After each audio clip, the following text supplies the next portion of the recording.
ऐसे शेयर लेकर के आ रहे हैं जहां पर एफआईआईज और डीआईज दोनों ने काफ़ी इंटरेस्ट दिखाया है। क्या कुछ डेटा है आपके पास हर्ष, जरा बताइए हमारे दर्शकों को किस तरह की रिसर्च है? सर बल्कि तीन कहेंगे, एफआईआईज, डीआईज और रिटेल, तीनों ने ही दिलचस्पी दिखाई इन स्टॉक्स में यहाँ पे। और एक अगर आप यहाँ पे पैरामीटर के हिसाब से देखें तो Q3 से Q3 पिछले साल की बात करें और इस Q3 के हिसाब से कंपेयर करें तो अच्छी खासी यहाँ पर जो है हिस्सेदारी बढ़ती हुई दिखी है, जिसमें एफआईआईज की भी है, डीआईज की भी है और रिटेल की भी है। तो सबसे पहला स्टॉक लेकर आते हैं हम लोग 361 वैम, जिसको IIFL के नाम से भी जाना जाता था। यहाँ पर वेल्थ मैनेजमेंट कंपनी है। आप देखिए एफआईआईज की होल्डिंग की स्थिति अगर मैं आपको बताऊं तो दिसंबर 25 की बात कर रहे हैं हम लोग, इस Q3 की यहाँ पे चालू वित्त वर्ष के हिसाब से अगर जो अभी पीछे गुजरा है यहाँ पर, तो आप देखिए तो 38% के आसपास जो है हिस्सेदारी बढ़ती हुई दिखी है यहाँ पे। और अगर आप दिसंबर 24 की बात करें तो 21.84% थी, यानी कि सीधा 22% से करीब करीब बढ़कर 38% से ज़्यादा निकल गई है यहाँ पे।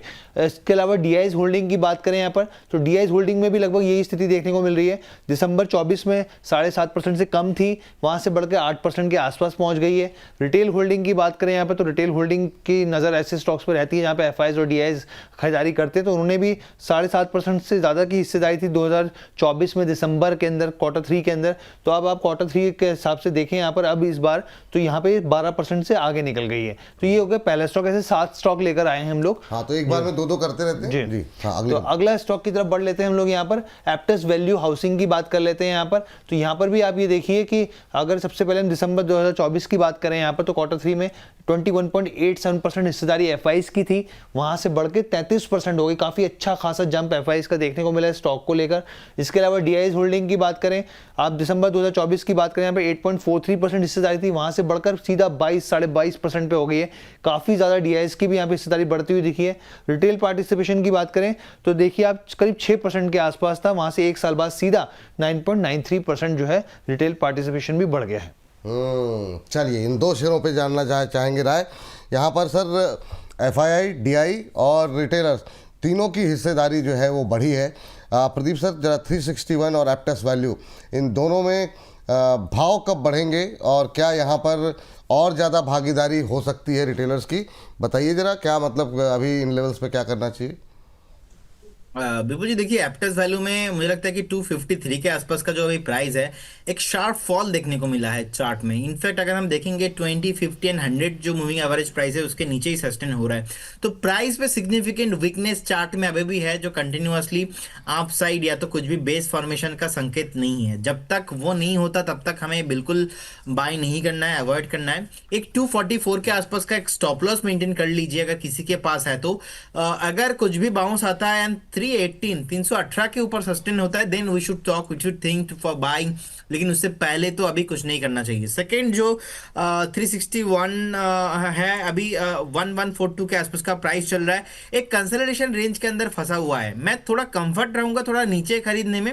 अभी 1140 के आसपास का प्राइस है। अगर एक बार मुझे 1050 से मिलता है तो मैं एक स्टैगर मैनर पे बाय करने का सलाह दूंगा, रदर देन इस जोन पे आपको बाय नहीं करना है, एक बार अवॉइड करने का सलाह रहेगा। अगर करेंट जोन से 100 पॉइंट का करेक्शंस मिलता है, आपको धीरे धीरे एक बाइंग पोजीशन यहाँ पे बिल्ड करना चाहिए स्टैगर मैनर पे। उस टाइम पे स्टॉप लॉस होगा 1000 के आसपास एंड ऑल टाइम हाई के लिए हम चेस करेंगे।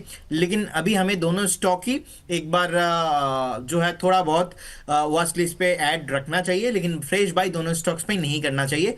और हर्ष जी के साथ मैं आई थिंक बहुत दिन बाद एक फ्रेम में हम लोग आ रहे हैं। ये हर्ष जी जो मतलब जो है आजकल थोड़ा मतलब बाल वाल कटवा के हैंडसम भी हो गए हैं सर। नासाज रहती तबीयत नासाज हो रही। आपके साज अब दुरुस्त हो रहे हैं धीरे धीरे करके। चलिए अगले दो कंपनियों पे जो है बातचीत करते हैं। अच्छा प्रदीप सर, एक चीज़ पूछनी थी, 57 हो रहे हैं तो क्या 2-3 मिनट आप एक्सटेंड कर सकते हैं? श्योर सर, ये कंटिन्यू कर सकते हैं। चलिए ये वाला सेगमेंट हम कंप्लीट कर लेते हैं आपके साथ। जी हर्ष बताइए जी। आगे बढ़ते हैं। यहाँ पे दो के अलावा आप देखिए अडानी विल्मर एग्री बिजनेस की बात कर लेते हैं। यहाँ पे एफआईआईज होल्डिंग की आप बात करें यहाँ पर तो देखिए जबरदस्त जंप देखने को मिला है। दिसंबर 24 में 1.16% की हिस्सेदारी थी, वहां से बढ़कर 21% के आसपास होते देखिए। डीआईज होल्डिंग की बात करें 0.04% हिस्सेदारी थी और आप यहाँ पे देखिए 9.01% हिस्सेदारी यहाँ पर डीआईज की खरीदारी में देखने को मिल रही है। इसके अलावा रिटेल होल्डिंग की बात करें यहाँ पर तो 9.90% हिस्सेदारी थी एक साल पहले, वहां से करीब 10.5% के आसपास पहुंचती हुई दिख रही है। अगला स्टॉक लेकर आते हैं, सेकंड स्टॉक यहाँ पर बीएससी के, और आप देखिए तमाम उतार चढ़ावों के बावजूद यहाँ पे उसके बावजूद स्टॉक ने एक जबरदस्त बड़ा दिखाई है यहाँ पर, और वो रिफ्लेक्शन एफआईएस में भी देखने को मिलता है। दिसंबर 24 की बात करें 16% के आसपास था, वहां से बढ़कर क्वार्टर 3 में आप देखें 17.45% हो गया है। डीआईज होल्डिंग की बात करें यहाँ पर तो आप देखिए 9.70% हिस्सेदारी से बढ़कर यहाँ पे डीआईज की 11.66% यहाँ पर जो है वो हिस्सेदारी हो गई। और रिटेल होल्डिंग की बात करें तो आप ये देखिए 37 करीब आप मान के चलिए 38% से उछल कर 41.66% हिस्सेदारी यहाँ पर भी हो गई। चलिए, तो ये दो कंपनियां निकल के आई। एडब्ल्यूएल पे तो खैर अब क्या ही बोला जाए, काफ़ी लोग काफ़ी परेशान हैं, लेकिन अब डीआईएस और एफआईएस की तरफ से हिस्सेदारी बढ़ाई गई है। पिछले 6 महीने में 18% टूटा है सर। एक साल में अगर हम देखें 14% का नेगेटिव रिटर्न। अभी कुछ संभावनाएं हैं या एडब्ल्यूएल से दूरी रहना चाहिए, पहला सवाल, और दूसरा फिर बीएससी को लेकर के आपकी राय जी। बिल्कुल जी, देखिए एडब्ल्यूएल बिजनेस से अदानी साहब खुद एग्जिट हो चुके हैं। एंड सेकेंड थिंग, अगर हम टॉप से देखेंगे ऑलमोस्ट 80% तो डाउन भी है। अगर हम देखेंगे 100, 200 एंड इनफैक्ट 5, 10, 20, 50 जितने भी एक्सपोनेंशियल मूविंग एवरेज देखते हैं, टेक्निकली जितने भी इंडिकेटर्स हम फॉलो करते हैं, ऐसा बहुत कम स्टॉक है जहां पे देखने को मिलता है कि ऑल नेगेटिव ही है, कुछ भी पॉजिटिव नहीं लग रहा है। हाँ, वो ये फंडामेंटली हो सकता है कि थोड़ा एफआईआई वालों ने यहाँ पे पोजीशन इंक्रीज किया, लेकिन प्राइस में एक्शंस अभी भी नहीं आ रहा है। हमें लगता है कि जब तक stock again 350 and above closing नहीं हो जाता, यहाँ पे कुछ भी मोमेंटम ज़्यादा सस्टेनेबल मूव नहीं होगा। तो इसीलिए फ्रेश आपको एग्जिट करना है, फ्रेश आपको अवॉइड करना है, और उछाल में अगर कुछ भी कभी भी मिलता है तो फ्रेश एग्जिट के बारे में सोचिए, किसी को इन्वेस्ट नहीं करना है।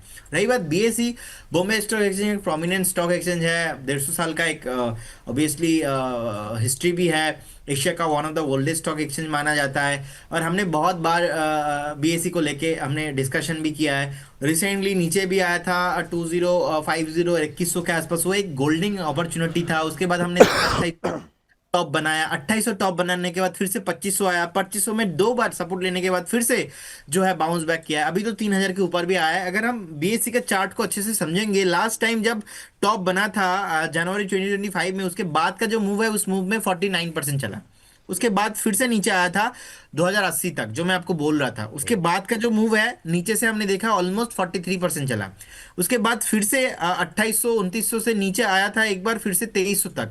अब फिर से अभी अगर हम देखेंगे ऑलमोस्ट अकॉर्डिंग द पास्ट 40% नीचे से चल रहा है अभी। अगर हम देखेंगे वो रैली होना अभी भी बाकी है, तो 3800 से 4000 का टारगेट बन रहा है। बीएससी का सॉलिड फंडामेंटल है और इंडस्ट्री का डिमांड भी है, और जब तक विपुल जी एनएससी का आईपीओ एटलीस्ट नहीं आया था तो बीएससी तो शॉर्ट करने के बारे में किसी को सोचना भी नहीं चाहिए।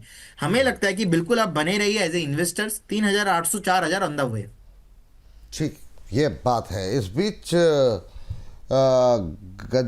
गांधी अमिता जी शायद नाम होगा, नाम थोड़ा सा पढ़ने मुझे दिक्कत हो रही है, लेकिन उनकी टिप्पणी आई है, प्रदीप सर आपकी पर्सनालिटी देखकर सब लड़कों से सीखना चाहिए कि एजुकेशन, वर्कहोलिक एंड ऑनेस्ट रहने से aura and look bright and attractive बना रहता है।